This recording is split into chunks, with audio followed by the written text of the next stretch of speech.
Hello mga pangga, this is Pobreng Vlogger na lumaki sa bukid as a content creator at mapapasabi na lang talaga kayong ay tuyo ulit.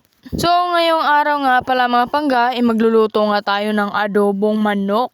Dahil nga naisipan nga ni Papa ng magkatay ng manok. Kasi nga, birthday nga sana ni Mamang. Kaso, wala sila dito dahil lang immersion yung mga kapatid ko at kailangan niyang sumama para magbantay ng aking pamangkin dahil nga walang magbabantay. So ayun, yung atin yun, naging mama tuloy. Mapapaluto ka na lang talaga kahit hindi ka marunong. Magmamarunong na lang tayo dahil hindi naman tayo makakakain kung hindi tayo magluluto. Ngayon ko palang nalaman na hirap pala talaga magminyo kaya wag kang magminyo-minyo dyan baka masira buhay mo. Yan ko na nga lang pala ito ng suka para mawala yung lansa at yung danlog. Salamat! At pagkatapos ko nga pala itong kumuta ng suka ay iniyabo ko na muna ang suka at nilagyan ko ng toyo. Ay alangan mag-aadobo tayo, anong ilalagay mo dyan? E di toyo, ano pa ba? Hala, charis!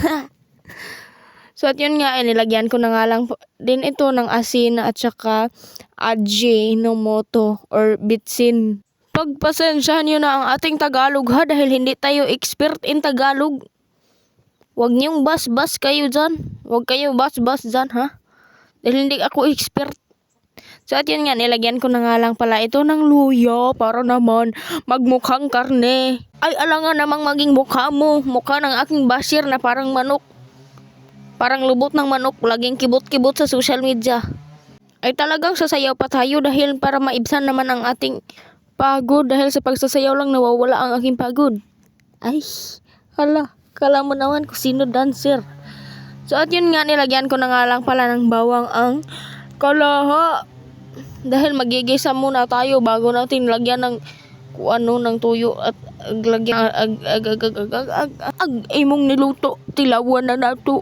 O, diba? Perfect. Diba, gwapa kaya itong niluto. Bisan wa pa naluto, tilawi. Hala. Anak ng dalo, murag na unggoy. So, ayan, naluto na mga panggo. So, kain ng kain tayo dyan, no, nalibat na lang ang ating mga mata. Ay, charis. Akala mo naman.